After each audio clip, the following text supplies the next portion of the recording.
June মাসের শেষ দিকে বিসিবি সভাপতির উপদেষ্টা পদে নিয়োগ পেয়েছিলেন সৈয়দ আবিদ হোসেন সামি। 10 দিন যেতে না যেতেই বিসিবির সভাপতির উপদেষ্টা পদ ছাড়লেন ক্রীড়া সাংবাদিক ও ক্রিকেট বিশ্লেষক সামি। 1 জুলাই ফেসবুক পোস্টে তিনি দায়িত্ব পালনে অনিচ্ছার কথা জানান। ফেসবুক পোস্টে সামি লিখেন, সম্মানিত বিসিবি সভাপতির উপদেষ্টা হিসেবে আমি আর দায়িত্ব পালন করতে ইচ্ছুক নই। যেদিন আমার ব্যাপারে প্রেস রিলিজ হয় সেদিন থেকেই একটা মহল আমার রেপুটেশন খারাপ করার ব্যাপারে সক্রিয়। কেন, কি কারণে তা আমার জানা নেই। প্রথমত, আমি নিজে উদ্যোগী হয়ে এই জায়গায় আসিনি। সম্মানিত প্রেসিডেন্ট আমাকে চেয়েছেন, এ কারণেই আমি এখানে এসেছি। প্রথম দিনই বলা হয়েছে এই দায়িত্বটা ভলান্টিয়ারি, অর্থাৎ কোনো সম্মানী বা পারিশ্রমিক নেই, এবং প্রেসিডেন্ট শুধু যেসব বিষয়ে আমার সাজেশন চাইবেন আমি সেসব বিষয়ে সাজেশন দিতে পারবো। গত 22 তারিখ থেকে 28 তারিখ পর্যন্ত আমি দেশের 4টা বিভাগে গিয়েছি। 3টাতে প্রেসিডেন্টের সাথে গিয়েছি। চট্টগ্রামে নান্নু ভাই ও বাসার ভাইয়ের সাথে গিয়েছি।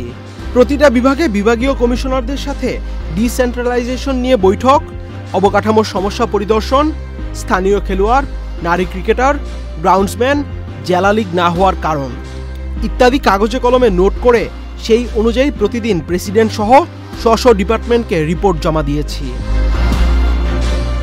এর মধ্যে একটা গোষ্ঠী প্রেসিডেন্টকে প্যানিক করা শুরু করলেন। আমি কেন এই বিভাগগুলোতে গিয়ে কন্টেন্ট করেছি, এটা কনফ্লিক্ট অফ ইন্টারেস্ট। আমি কন্টেন্ট করেছি মূল সমস্যা আরও স্বচ্ছভাবে মানুষের সামনে তুলে ধরতে। গত এতগুলো বছরে যে সমস্যাগুলো আইডেন্টিফাই করা যায়নি সেগুলো সবার সামনে তুলে ধরলে সমস্যাটা কোথায় আমি জানি না, আমার বুঝে আসেনি।